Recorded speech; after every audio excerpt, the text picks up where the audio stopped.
Pesach at Pearlstone, Pearlstone Center Online. And I wanted to welcome Laura and just hand it straight off to her.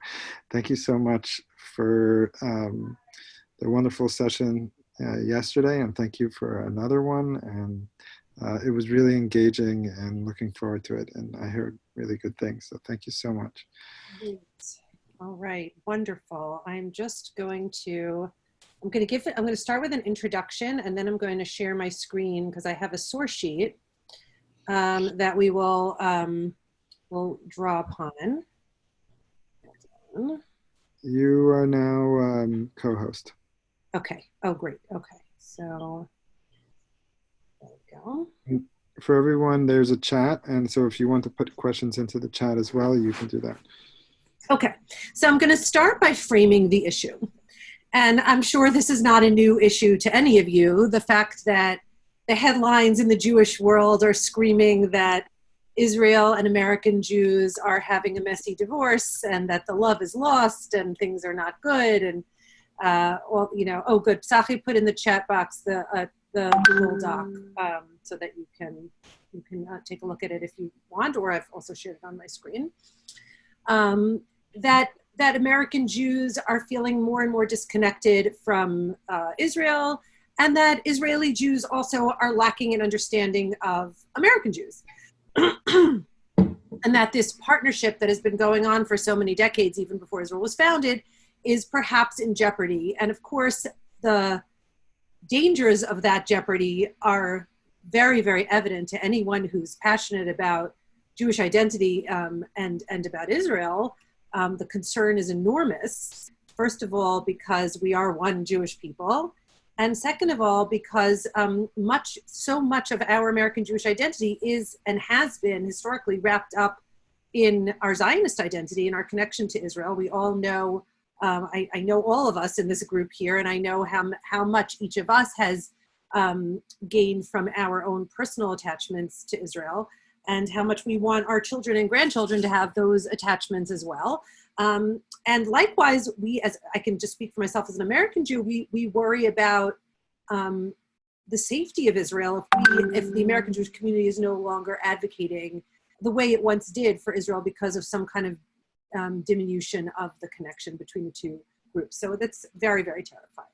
So we're going to start out by quantifying the problem. Then we're going to think a little bit about where it came from, and then we're going to think a little bit about how to solve it. So let's start by quantifying the problem.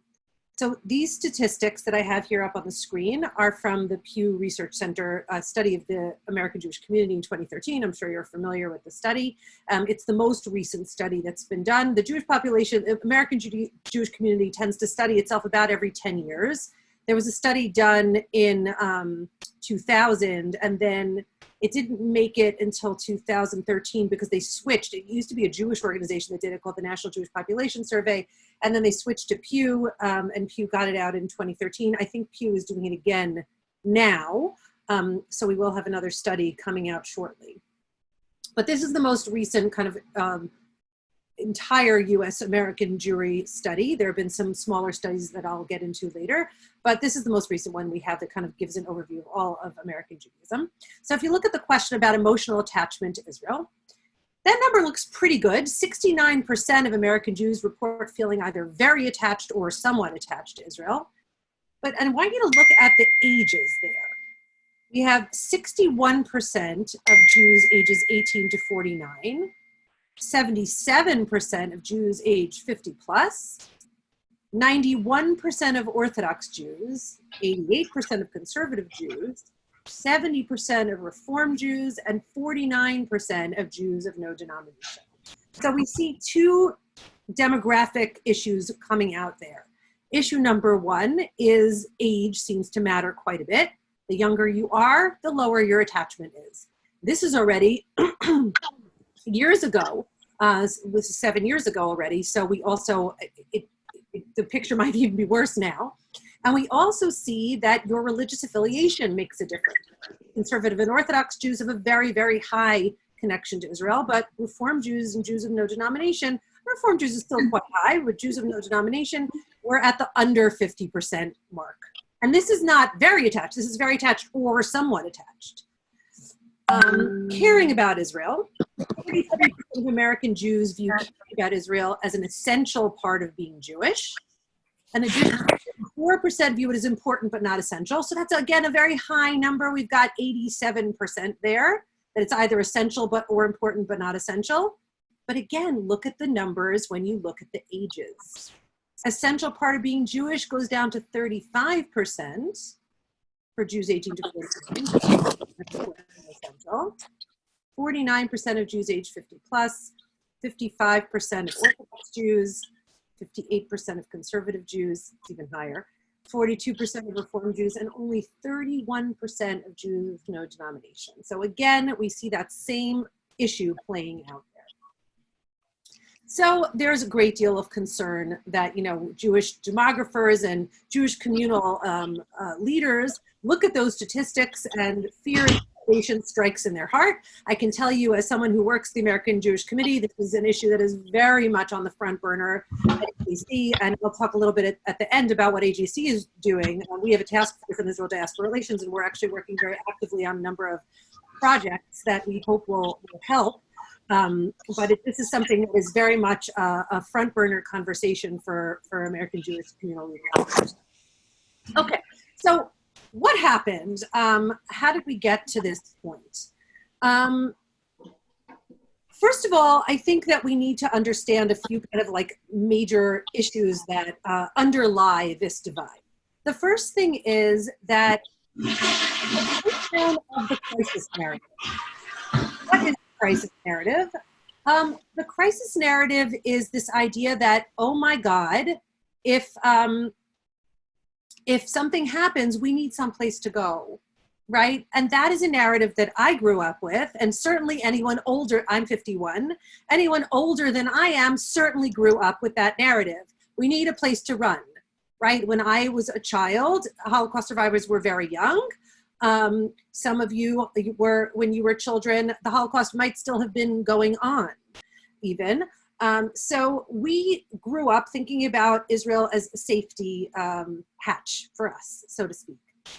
But if you think about it today, our children, millennials, Gen Z, they don't necessarily think about it that way.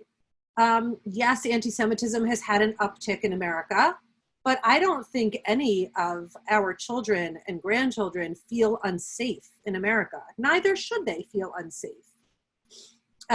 Certainly they shouldn't feel any more unsafe in America than they might in Israel, where there might be missiles falling or terrorist attacks. So that whole idea of the crisis narrative has much, much less weight, carries much, much less weight with American youth today. Second of all, let's face facts. The American Jewish community is becoming less and less educated and more assimilated. So the idea of Israel as a Jewish homeland has much less weight the less Jewishly educated you are, and the less affiliated you are. And we of course saw that in the statistics. The fewer Jews visit Israel, obviously also they have less of an attachment to Israel. Thirdly, the politics of Israel don't work for many young Americans. First of all, the issue of the occupation, of settlements, of treatment of the Arabs, of Palestinian Arabs, both in the territories and Israeli Arabs, those are issues that are very problematic for many of our youth, including those who grew up in very affiliated Jewish homes, even in Orthodox homes. And furthermore, many young people and many liberal movement Jews, whatever their age, have a difficult time with Israel's religious policies. So we have this chief rabbinate, and the chief rabbinate kind of dictates Israeli religious policy with respect to issues of personal status, marriage, divorce, conversion, adoption, etc. And American Jews who are used to a very, very freewheeling Jewish community, however you want to observe, you can observe. However you want to marry as a Jew, you can marry as a Jew. You will find a Jewish community that meets your needs. That is not the case in Israel. If you want your marriage to be recognized in Israel, You must be A, marrying another Jew, which is a growing issue for many American Jews as the intermarriage rate here grows. And B, you must marry as an Orthodox. You must marry in an Orthodox ceremony, and an Orthodox rabbi who's someone who is approved by the Israeli rabbinate has to officiate at that marriage, et cetera, et cetera. The kotel is another issue that has been a very, very potent issue for American Jews. Why can't we pray the way we pray everywhere in the Jewish world? This is the kotel is the center of the Jewish people. Why can't we pray in egalitarian minions with mixed seating, et cetera, is another issue that's very front burner for American Jews. So American Jews have that disconnect. On the Israeli side, Israeli Jews have a very hard time understanding American Judaism. First of all, they feel very strongly that the American Jewish community is just rampantly assimilating, and they don't understand why we stay here. And I've had this conversation with my cousins in Israel many times. Sometimes they'll ask me, like, what would you do if one of your children intermarried? Would you cut them off? And I always say, no, of course I wouldn't cut them off. I would be devastated, but would I cut them off? Absolutely not. And they say, well, maybe you're being too easy on them, and that's why American Jews intermarry so much. Like, no. It's much more complicated than that. But there is this fundamental lack of understanding of what goes on in the freedom of American society. Furthermore, in terms of what our issues are with them, they don't get it. They are not a denominational country. Israel is very much the shul I don't go to is Orthodox. While there are some small conservative and reform communities in Israel, most Israeli Jews either affiliate as Orthodox or they affiliate as traditional, which is maybe less Orthodox, or secular. But even the secular Jews or the traditional Jews kind of not aspire, that's not the right word. They kind of believe that the shul that they don't go to is an Orthodox shul, and that the right to Judaism is Orthodox Judaism. So they totally don't understand our issues with religious pluralism. Furthermore, they say, we are dealing with living in this very difficult neighborhood where we're surrounded by enemies. We don't have time to worry about your ridiculous religious pluralism. That's for people who live in La La Land off in America. That's not for us. So all of these very fundamental kind of core ideological differences are really, really problematic for our relationship. American Jews see the world in very universalistic through very universalistic eyes. We are a minority living in a majority culture. We believe in partnering with other minorities. We believe in seeing things in a universalistic way. And Israelis, as a majority culture, see things in a very particularistic way. So we have a lot of differences between us. Not only that, but we also have a bit of a difficult history. So I want to take a look at two really interesting historical sources, one from the 1940s and one from the 1950s, that I think will shed some really interesting light on some of the kind of fundamental seeds of the differences and struggles that our communities have had with each other. The first one is a little piece of a short story called The Sermon by Chaim Chazaz. It was written in 1943, so before Israel was even founded. Chaim Chazaz was an Israeli author. He was born in Eastern Europe, and he came to Israel before the state was founded. This is a little selection from perhaps his most famous short story, and it's about a young soldier in the Haganah, which is the pre-state Jewish army, the Jewish Defense Organization, and he's giving a speech, and this is a part of the speech. And he says, I object to Jewish history. I must say that we really don't have a history at all. You see, we never made our own history. Okay, hold on. Let's see. Okay. The Gentiles always made it for us. Jewish history is simply boring. It has no adventures, no conquering heroes, no great rulers or potentates. All it has is a mob of beaten, groaning, weeping, begging Jews. If it were up to me, I wouldn't allow our children to be taught Jewish history at all. Why on earth should we teach them about the shameful life led by their ancestors? I'd simply say to them, look, boys and girls, we don't have any history. We haven't had one since the day we were driven into exile. Class dismissed. Whew, right, that's a pretty heavy load that he is unloading on Jews. But this is a very common narrative. It's called Shlilat HaGola, the negation of the diaspora, or the negation of the exile.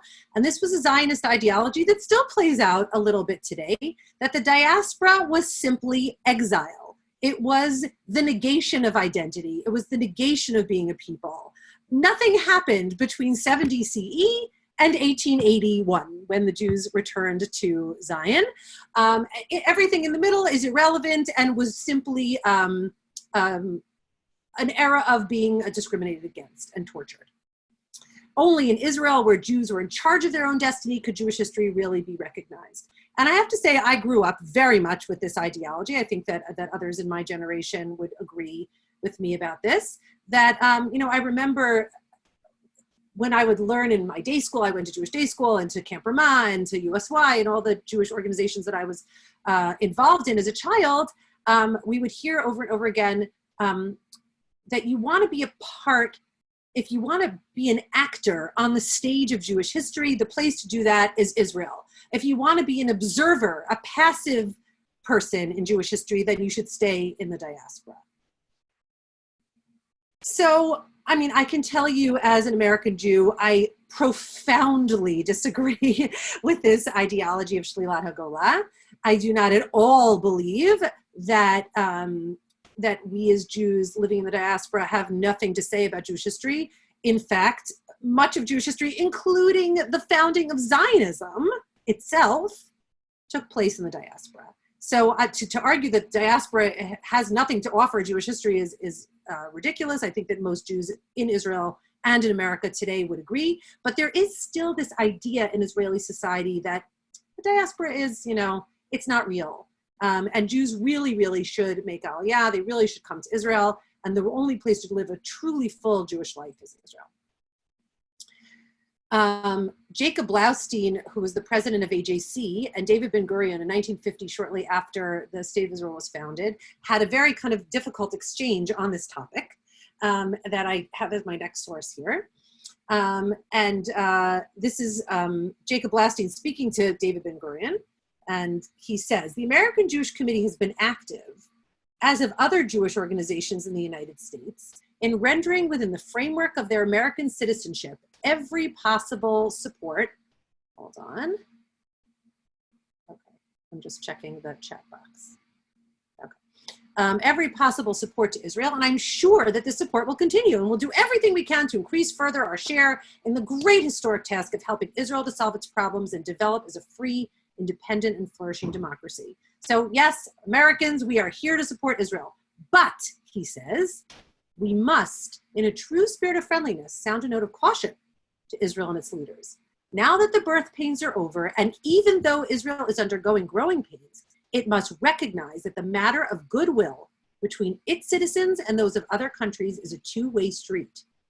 That Israel also has a responsibility in this situation.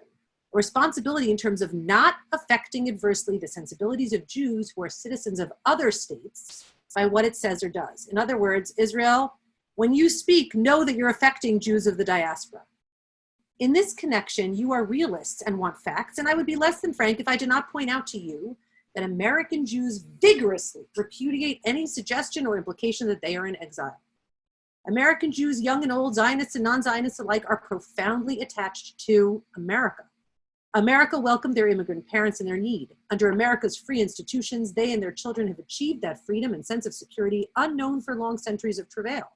American Jews have truly become Americans, just as have all other oppressed groups that have ever come to American shores. To American Jews, America is home. There exist their thriving roots. There is the country which they have helped build, and there they share its fruits and its destiny. They believe in the future of a democratic society in the United States under which all citizens, irrespective of creed or race, can live on terms of equality. They further believe that if democracy should fail in America, there would be no future for democracy anywhere in the world, and that the very existence of an independent state of Israel would be problematic.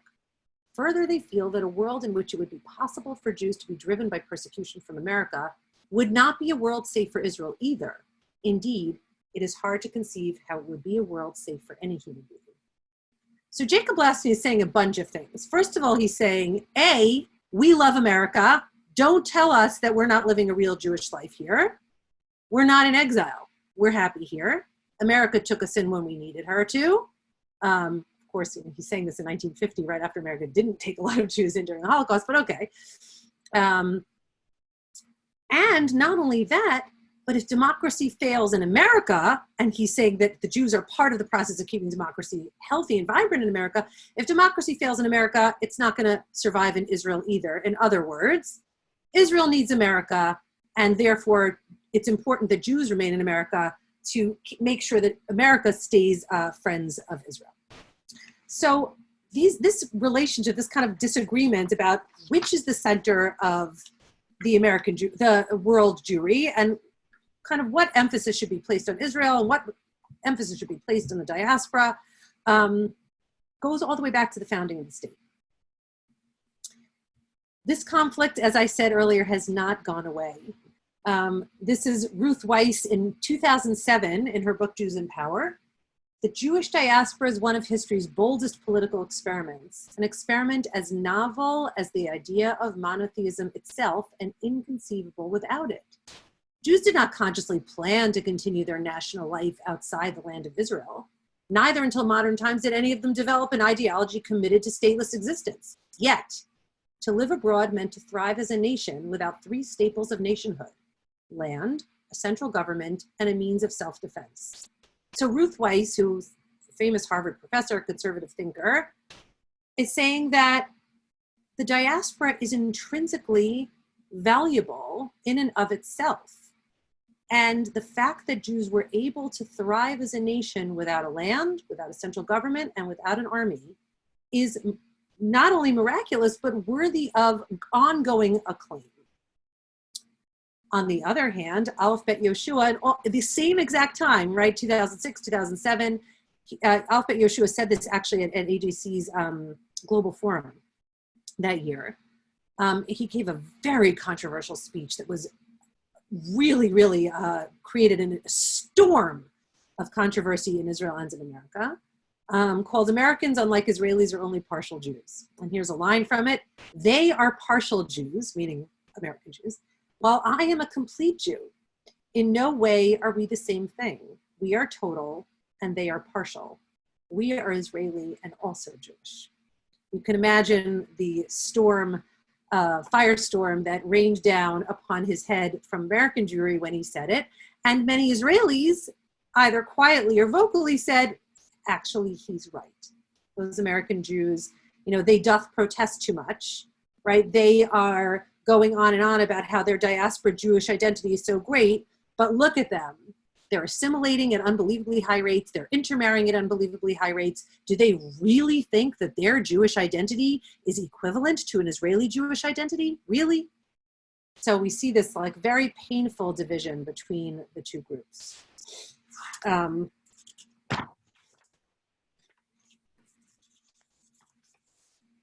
So where do we stand?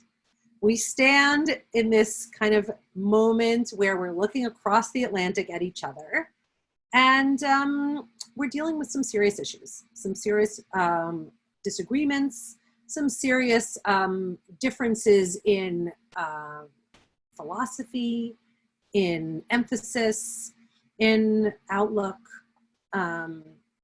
biases, and many, many different things. So what are we to do? This is a difficult moment that we find ourselves in, where we have a history going back decades, and we have a present that has brought its own challenges that are impacting this relationship. So I want to take a look at a couple of solutions that a number of people have presented.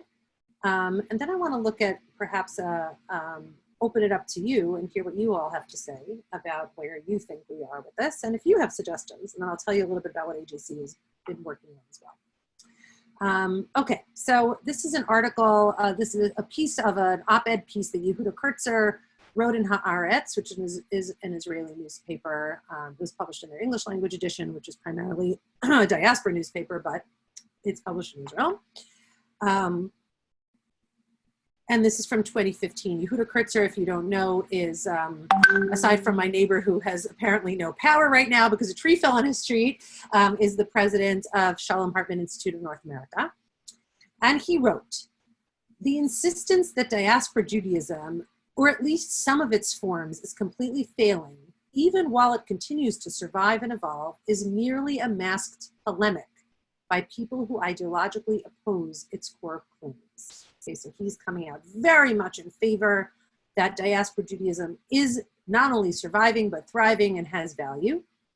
In this regard, the central flaw has been to posit that the primary strength of Israeli Judaism is its Judaism, and that the primary asset of American Jewry is its assets, to conceptualize what could be a meaningful partnership as a cash for meaning transaction. So what is he talking about here? We all kind of understand intrinsically what he's saying. Americans will support Israel. This is kind of our unwritten contract with one another. Americans will support Israel by sending checks, by going to AIPAC, by going to lobby our senators and congresspeople and the president. And Israel will export Judaism to America in the form of bringing Jews for birthright trips, in the form of sending shlichim, in the forms of sending shinshinim and people to work in our camps and our day schools. So it's kind of a pay-for-play kind of thing. American Jews will pay and Israeli Jews will give us our Judaism. Yehuda Kurtzer says, this is all very tiresome. Israeli Jews and American Jews do have a great deal to teach each other. Modern Jewry, with its twin American and Israeli success stories, has a unique opportunity to benefit from a generous relationship of compassion, concern, and intervention from both communities with respect to the other. I do not share the belief held by those on the American Jewish left who seek to minimize the role that Israel should play in American Jewish identity, and who claim that other values and concerns should displace the long-standing hold Israel has on American Jewish identity. Much as I am critical of the belief that Israel has a coercive monopoly on Jewish sincerity that it needs to foist upon the diaspora, right? So he says that he doesn't think that, he doesn't agree with the left that says Israel is too important in American Jewish life. But on the other hand, he also doesn't believe that Israel is the only voice that should dictate American Jewish life. The genuinely possible barter system here could be an even exchange of valuable ideas and experiences. American Jews have had success in developing ideological and practical approaches to pluralism, in thinking through the mechanics of citizenship in a multicultural society, in playing out the complicated dynamics of sustaining universal and particular loyalties, and in building an extraordinarily vibrant public-private sector of Jewish institutions. Israeli Jews have created powerful templates for Jewish religious and cultural behavior in the public square, profound experiments with language and literature that bridge the ancient and the modern, important ideas about the connections of land, people, text, and God, and radically new old approaches to the relationship to Jewish history. These are the twin successes of modern Jewish history, says Kurtzer, and they address each other's weaknesses. Why reduce this relationship to one of paternalism when partnership would be more valuable? World Jewry still needs each other, or more accurately, in the correct frameworks, could need each other. An initiative that is less fear-driven, less political, and less pushy could help both the diaspora and Israeli Jewry stand up together to their respective challenges. Okay, so Yehuda Kurtzer is saying, forget this shlilat hagolah, this negation of the diaspora narrative, that's wrong. And forget this crisis narrative, that's also wrong. Both countries have, both Jewish communities, which are the two largest Jewish communities in the world, have much to offer one another in their very, very unique ways that they've built rich and vibrant Jewish lives.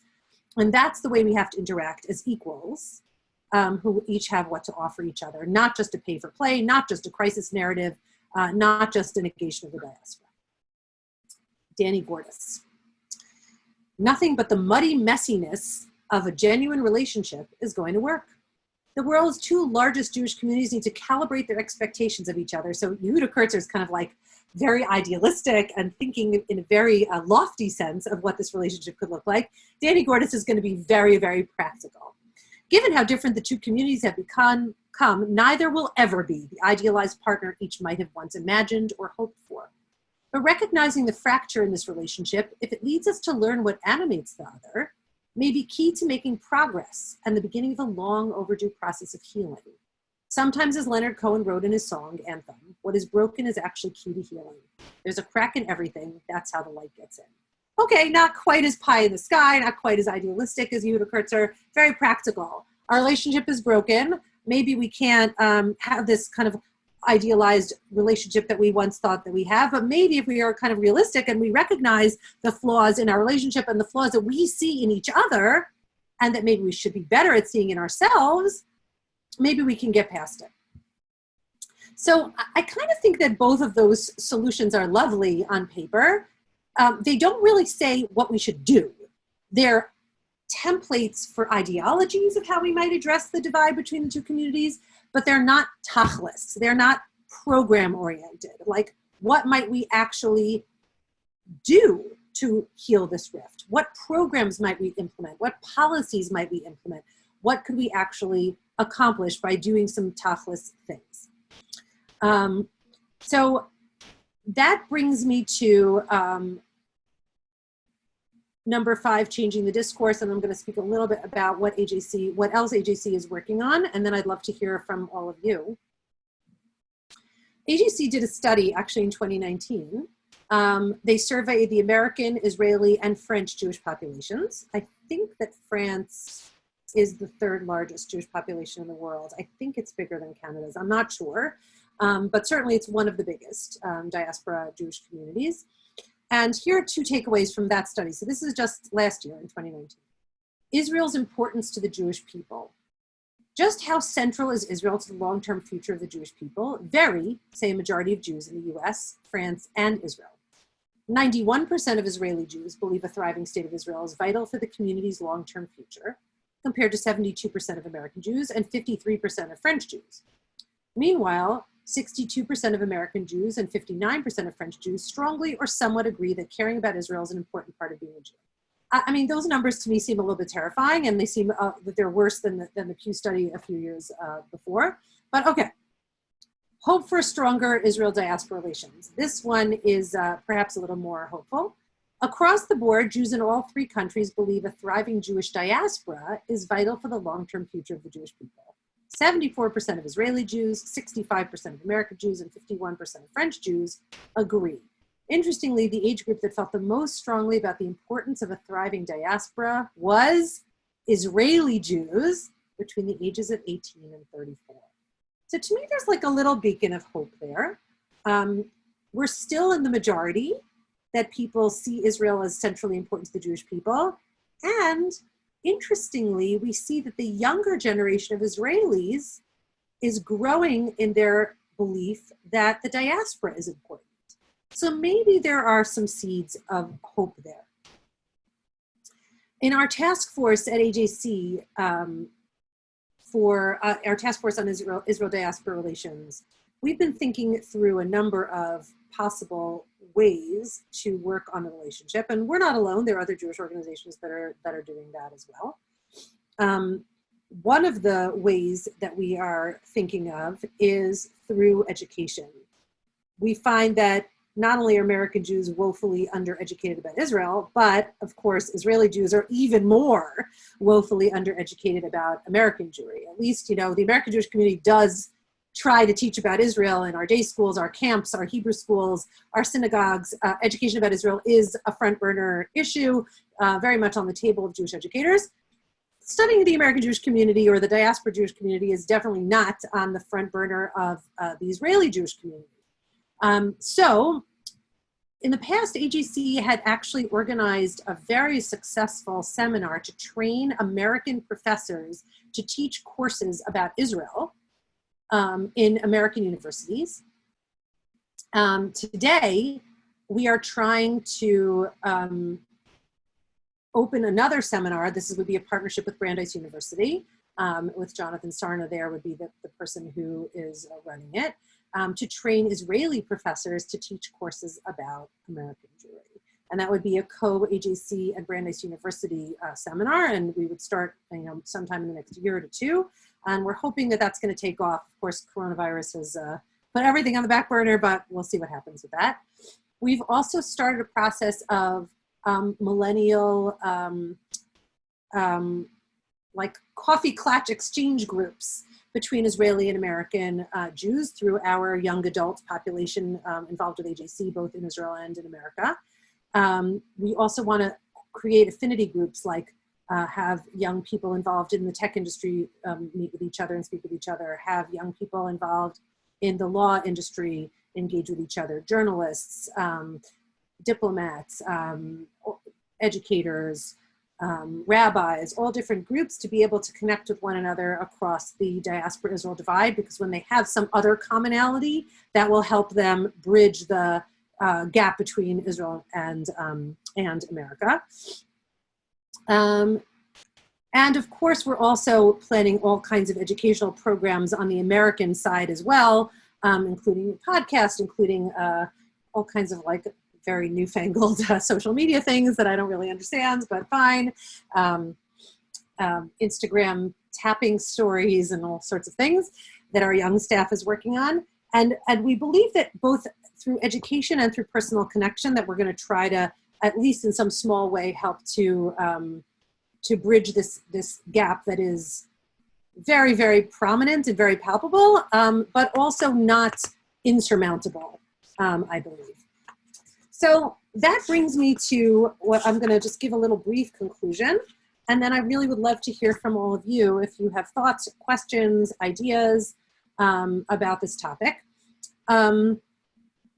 First of all, I want to say that I do believe very strongly that each Jewish community has an enormous amount to give to the other one. The vibrancy of Jewish life in Israel is unparalleled. The creativity of Jewish Israeli Judaism is unparalleled. There's a great new book that just came out called #Israeli Judaism. That's a great book about how Israel has kind of created its own form of Judaism that's so vibrant and so unique. The Hebrew language is so important. The land itself, the religious, spiritual, ethnic, national connection to the land itself is so important. And we in America have an enormous amount to give to Israel. Our sense of justice, our sense of pluralism, our sense of freedom, our sense of human rights, so many pieces of the American Jewish view of universalism, commitment to individualism, commitment to choice. All those things are very, very powerful pieces of the American Jewish identity that have so much to give to Israel. I used to work at SAR High School, and our principal, Rabbi Tully Hartstark, once gave a talk about Israel-diaspora relations, in which he was kind of trying to unpack some of these issues.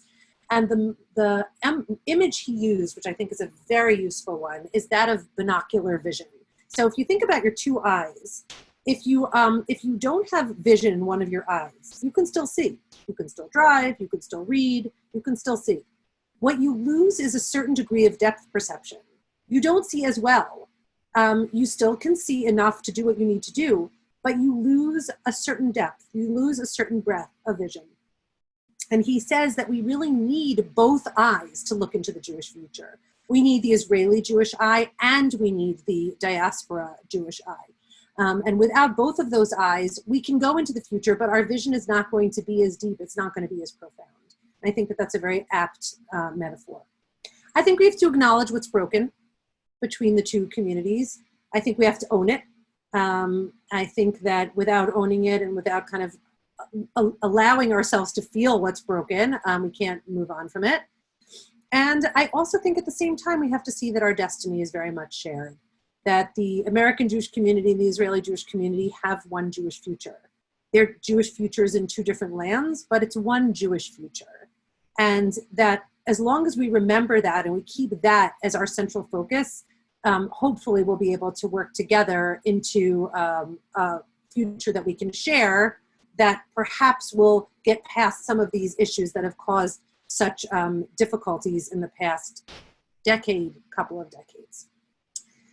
So I would love to hear your questions, and if you have any comments or suggestions or things you think I should bring to the AJC Israel Diaspora Task Force, I would love to hear them.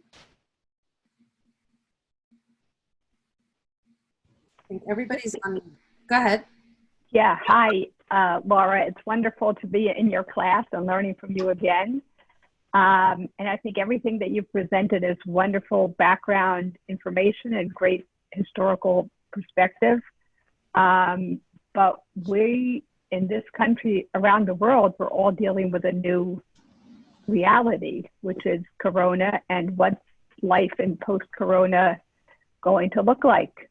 So I think it's probably pretty evident that because of people who've been so badly hit financially, people are going to be giving less money to tzedakah. Perhaps people are going to feel like they need to give money more, if they can give money, give it more locally and not to Israel. So that's got ramifications. We see that there have been consequences of international travel. Flying back and forth to Israel, much less other countries, creates a spread of infection. So we have to rethink trips to Israel. And I know that going to Israel can be a very strengthening thing to an American Jew's identity. But again, there's consequences that have to be dealt with. I don't expect you to know all these answers, but obviously, like today, April 13, 2020, looking to the future, there's like a whole bunch of question marks. Yes, absolutely. So one thing I can say is that, historians, of whom I consider myself one, are very good at talking about the past and not that great about prognosticating about the future. But you're right. You're very right in the sense that we do face a very uncharted world. I'll say a couple of things. First of all, this is just like a kind of factual, interesting thing.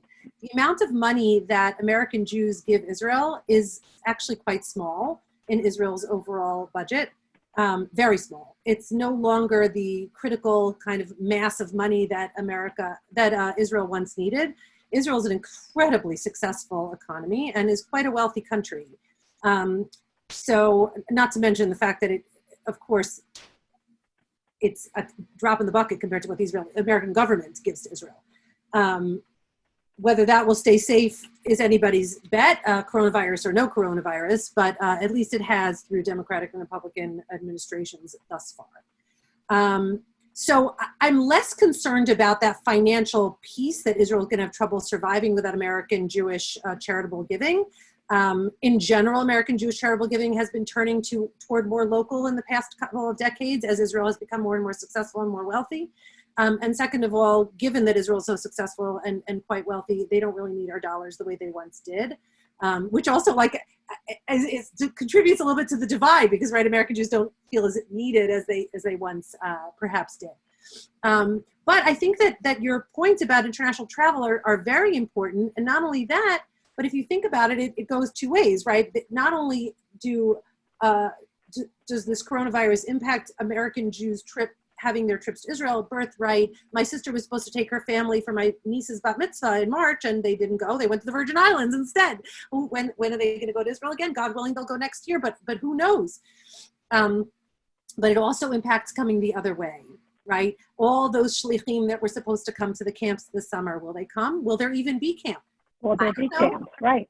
Right. And all the shinim who were going and the shlichim who were supposed to work in day schools next year, are they going to come? I don't know. So you're 100% right that coronavirus is going to have untold impact in many, many, many profound ways.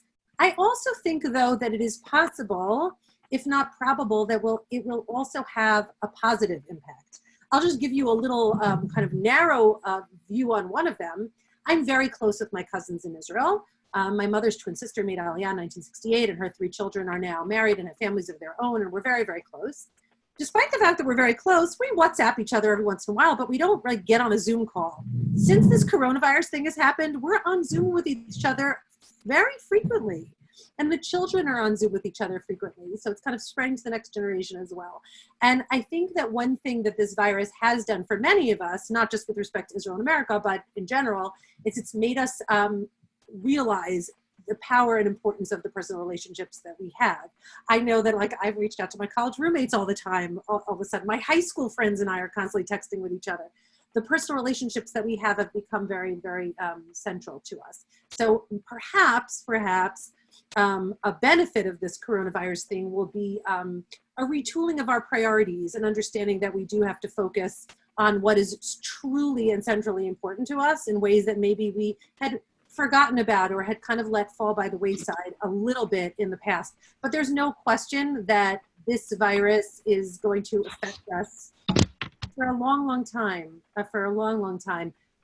David Harris, the CEO of AJC, was speaking to us when this first happened, kind of reassuring us. And he said, I've seen AJC through 3 crises already. This is my 4th, he said. And I have no doubt that we're going to make it through. We were all like, okay, like we all took a deep breath. But there's no question that this is a very profound crisis, as big a crisis as 2008, if not significantly bigger. I would argue a bigger crisis than 2001. We're going to face, we're in uncharted territory, and it's going to be very interesting to see what develops, and perhaps quite painful to see what develops. So Laura, I wanted to talk about something else. When you talked about the statistics being so different among conservative and reform Jews. And I just wanted to speak to one of the factors that you mentioned, which was the whole issue about the Palestinian, the occupation and Palestinian rights and two-state solution. And I just want to applaud those people who are going into Jewish day schools or congregational schools and teaching the reality of Israel, as opposed to Israel being sort of like the all-perfect state and not seeing the complications and the complexity of the Israeli-Palestinian situation. And I know that Lori and Robert Wexler are taking clergy, Orthodox clergy to Israel, and then they're also trying to go into many of the yeshivot to help them develop a more realistic curriculum. But I also think that it's just so necessary to go into places where reform and conservative adults and young people are influenced, and to really give a fair assessment of what's going on in Israel. It's no longer just the place where you get off the plane and you start dancing the hora and you go and plant a tree. I mean, that was the Israel that I was taught about, mm-hmm. and that that was the ideal. But it really is not that, and it's a very complex society, not only in terms of the Arab-Israeli situation, but also the treatment of immigrants and the treatment of minorities. I mean, Israel is a state like any other. I mean, who was the Zionist father who said that we'll have a real country when there are prostitutes in Israel? Was that Herzl? Yeah. No, was it Herzl? Yeah. Right. So I think we can celebrate the fact that Israel has taken its place among all the nations of the world as a real and vital country. But on the other hand, we do have to acknowledge that it's a real and vital country, and therefore not a perfect place, mm-hmm. and not a place of our grandparents' dreams, and there are jails there, and there are criminals there, and and things that I don't think my grandparents ever acknowledged.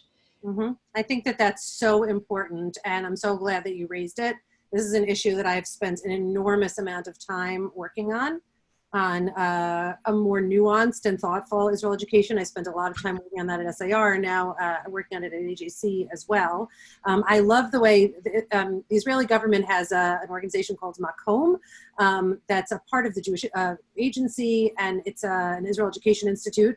And their motto is that we should learn about Israel in a way that's hugging and wrestling, right? That we should be presenting, we need to teach a nuanced view of Israel. We need to teach a realistic view of Israel. We need to teach a warts and all curriculum about Israel, because if we don't do that, then we're actually going to end up alienating our youth even further. If we teach them some pie in the sky, unrealistic view of what Israel is, that's not the way they learn American history. It's not the way they learn any history. So if we teach them that view of Israel, then we're actually shooting ourselves in the foot. And that has been a difficult pill to swallow among American Jews, who the establishment, and certainly in the Orthodox community, but even in the mainstream Jewish establishment, regardless of movement, there's this attitude that if we say anything bad about Israel, we are being transgressive, and we can't do that. So I think that is a very, very, very important point. I think that Israel education has adapted in many ways and must continue to adapt, particularly in Orthodox day schools. But I think your point is well taken in conservative and reform establishment organizations as well, to present a much more nuanced view of what Israel is all about, that Israel is a real country, it has warts, it doesn't do things right all the time, it's made many mistakes, it's continuing to make many mistakes, consciously and unconsciously, and we're really shooting ourselves in the foot profoundly if we don't educate that way about Israel. So I think that that's actually an incredibly important point and a key piece to healing this rift in many ways. One of the things that we hear often, we in the Jewish educational world, is, you know, when we have kids come back from college, and they come visit their high school teachers, and I taught high school for many years, and they say, "You lied to us. You lied to us about Israel. You told us that Israel was this and was that and was perfect and was a land where you, as you said, Judy, get off the plane and dance the hora. And in fact, it is XYZ. And in fact, they are doing this to African migrants, and this is what's happening with the Palestinians, and they don't let me have services at the hotel, and all these things." And what we as an American Jewish establishment should be doing is saying, we love America, even though America has lots of, and even though America makes lots of mistakes. And we love Israel in the same type of a way. And we have to be able to transmit through our Israel education both of those themes of hugging and loving Israel and seeing Israel as the Jewish people's homeland, and at the same time being cognizant that Israel is not perfect, and that we're able to have a mature, adult, loving relationship with Israel despite its lack of perfection. Other comments and questions? David Fine, I want to hear from you. Oh, you have your hand raised. David. How are you? He's such a good scout, David. He raises his hand. Yeah. Wait, I'm trying. Are you muted, David? David, you're muted. Sorry. Hi, how are you? Hi. Okay, I won't give my speech about the last 10 minutes of the conversation, Judy. We could save that for another time. But well, I'm not part of this like Pearlstone group, so I just, like I said the other night, when Aaron was teaching, that it's a treat for me to be able to see Aaron and Laura teach. I'm in Modi'in, Israel right now, and I'm the person here who knows Laura the longest, I think, 41 years. Yeah. Anyway, I would just, without getting into a whole political discussion, I would just say that about the last conversation, that there is not, that saying that you should get off the plane and dance the hora and go plant a tree is not mutually exclusive to the fact that there are problems in Israel. Meaning, just because you get off a plane and dance the hora and plant a tree, and even if you encourage that, which I still do encourage, that's not at all making any claim that there aren't problems in Israel and warts and things that need to be dealt with. The question is just what do we put our emphasis on, and is that necessarily what we need to be putting our emphasis on right now? But anyway, that's not what I wanted to talk about. I just wanted to say two things. Number one, in response to, I think it was Mindy, just about the financial piece. I am very involved in helping to develop a greater ethical philanthropy in Israel. I've been a fundraiser. I run an organization. I made Aliyah 12 years ago. I raise a fair amount of funds mostly in the United States. And one of my things that I've noticed since I've gotten to Israel is that, unfortunately, the ethical philanthropy amongst American Jews is much higher and much greater than amongst Israeli Jews. And I have a lot of theories about why that's true. I think a lot of it is because Israel has, for much of its history, mostly been a socialistic country where people have expected to get most of the things from the government and haven't had to really pay, for things on their own. It's not just me that said that; many other people have said that. But I would say that things are changing over the last 5 to 10 years, perhaps even more, but certainly over the last 2 to 3 years. We're at the point now, I don't know whether this was said, where Israelis are talking about lending financial support to the diaspora, not the other way around, right? When Naftali Bennett was the Minister of Diaspora Affairs, $1 million was given to the Jewish community in Houston during one of the hurricanes. And there's even been talk, of lending economic support in this Corona crisis as well. So while it is true what Mindy said, that people are going to be spending less money in Israel, I think that, like you said, Laura, Israel is a very financially stable country right now, and could certainly, while organizations such as myself mainly still rely on Israeli, on American donors. That's changing, and I think that we're not going to go out of business anytime soon. So I just wanted to say two things in response to what you said, and then I'll shut up. Number one is that I think that when you said hashtag Israeli Judaism, I think you were talking about Shmuel Rosner's book, correct? Yeah. Mm-hmm. Right.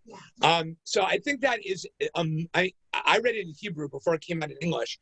I think it's a must-read book for any 100%. American Jew.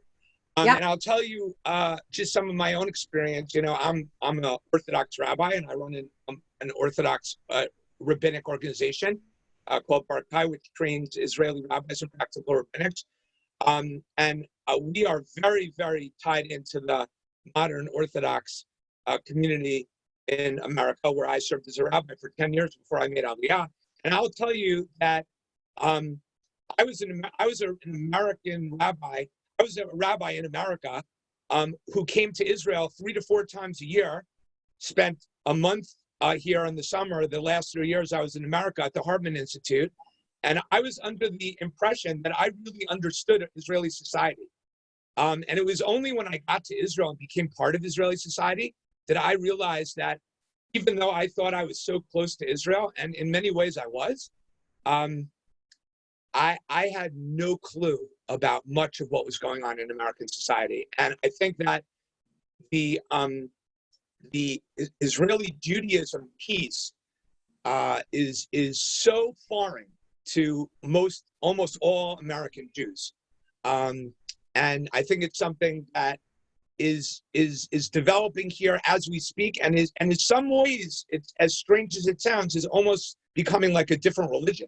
Mm-hmm. in many ways, So I think it's a must read. I think that what you were saying about AJC and the education piece, I think that the education about culture in each direction is so important, right? Our organization, which tries to, what we always say, try and make Israeli Orthodox rabbis more like American Orthodox rabbis when it comes to being communal leaders. There is so much that our rabbis can learn from the American scene and the American culture. And I think that goes in both directions. So I think that the education is so important. And the last thing I just wanted to say is that you talk about summer camps. The shlichim. I've already had two trips to America canceled. I was supposed to speak, and so the Mizrahi weekend, Shabbat prior to Yom HaTzmaut, right, where 80 scholars from Israel were going to speak in Orthodox Jewish congregations in America, has been canceled, which I was also supposed to speak on. So it's already happening. I mean, we don't have to wait until the summer. I mean, the damage is already happening as we speak. And so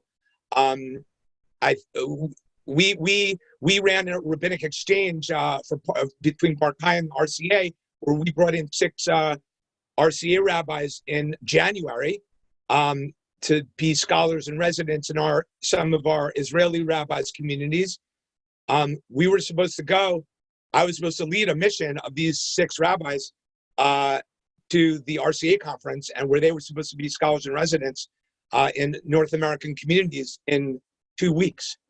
So, which obviously has been canceled. So a lot of that it doesn't have to wait till the summer. I think a lot of it has already happened. So with that, I've been speaking for a very long time, so I apologize, but I'll shut up. Thank you, David. They're all incredibly important points. Highly, highly recommend Israeli Judaism. It's a great book. It is out in English. I read it in English, and it really does give you a window. And I think that your points are very, very, very important and very well taken, that both communities have so much to learn about each other and to truly understand granularly. By the way, David, there's a young woman who works for AJC. She's in her 20s. And she said she just got out of the Israeli army. She served in the Israeli army after college, and she came back and she said, I thought that I knew about Israel. I went to day school. I went to Camp Ramah. I went on Ramah seminar. I went this and that. I had no idea until I went into the army what Israel was all about. And please include me on any Israel education endeavors that you embark upon, because Americans don't understand Israel. And of course, it's likewise. David's kind of in a unique situation because he grew up in America, so he understands America, and has now lived in Israel for 10, 12 years, and so he understands Israel as well. But many of us don't have that same benefit. So our charge. I just want to say one last thing, and that is, I wasn't at all saying it in a critical way. Right. Right. I think obviously American Jews who love Israel and should continue to love Israel and to continue to come here and all that. I was just saying that until you actually live somewhere, it's very difficult to have a fully aware picture of what's going on. 100%, 100%. And that's why the education piece is so important. And of course, the personal connection piece between the two Jewish communities is so important, with whatever contacts we can make happen. And in this Corona world, it's going to be much more difficult. So that's the challenge that we have ourselves going forward. So it's 2:33. So I want to finish up now, and just say thank you so much to everybody for being here. And if you have thoughts, questions, ideas that you'd like to share about this topic, please be in touch with me.